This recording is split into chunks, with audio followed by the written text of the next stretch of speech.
වයස අවුරුදු 19න් පහළ අන්තර් ජාත්‍යන්තර පාසල් පාපන්දු ශූරතාවය ප්‍රථම වරට දිනා ගැනීමට බ්‍රිතාන්‍ය ජාත්‍යන්තර පාසල පසුගියදා සමත් වුණා. මේ පිළිබඳව මාධ්‍ය දැනුවත් කිරීමේ හමුවක් බ්‍රිතාන්‍ය ජාත්‍යන්තර පාසල් ප්‍රධාන ශ්‍රවණාගාරයේදී ඊයේ පැවැත්වුණා. මෙහිදී මාධ්‍ය හමුවේ අදහස් දක්වමින් විදුහල්පති ඇන්ඩ්‍රු ෆ්ලෝඩ් පවසා සිටියේ ප්‍රථම වරට තම පාසලට මෙම ශූරතාවය දිනා දුන් ක්‍රීඩකයින්ට තම සුබ පැතුම් එක් කරන බවයි. එහිදී අදහස් දැක්වූ පාපන්දු කණ්ඩායමේ පුහුණුකරු තාබිත් අහමඩ්. බ්‍රිටිෂ් ස්කූලෙන් කලම්බු පුහුණුකරු හැටියට මට මේ ස්තුතිවන්ත කරන්න ඕනේ මගේ කණ්ඩායමට. කට්ටිය හොඳට සෙල්ලම් කරා මේ මීට අමතරව පාපන්දු බාර ආචාර්ය මයිකල් විජේසූරිය තම අදහස් පළ කරමින් පවසා සිටියේ ක්‍රීඩකයන් සියලු දෙනා කණ්ඩායම් හැඟීමෙන් ක්‍රීඩා කිරීම ජයග්‍රහණයට හේතු වුණු බවයි. මේ අතර කණ්ඩායම් නියෝජනය කරමින් ශ්‍රී ලංකේය ක්‍රීඩකයෝද මෙලෙස අදහස් දැක්වුවා.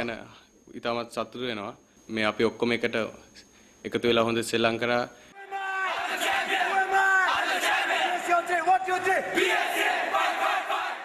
දැන් විනිමය අනුපාත.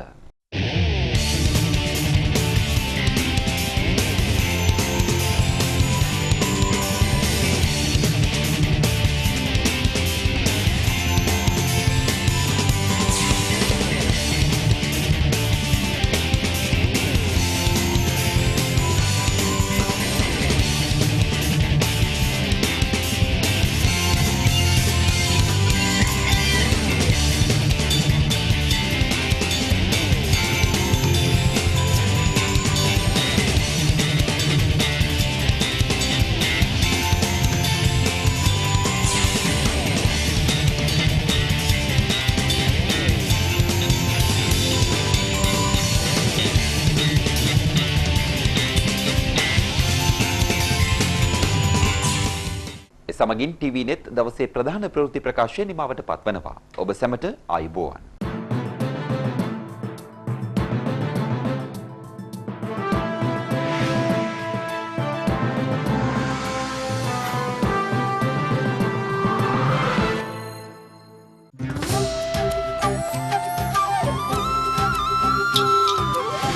ගොඩනගෙන ආසුවි සල්හෙට දවසට සියලු දෙසින් සැම එක් වෙනවා නවෝදයේ අරු නළු අතරින් මහගමනක් යනවා. ජාතික ඉතිරි කිරීමේ බැංකුව ඔබේ රටේ දියුණුවේ නියමුවා.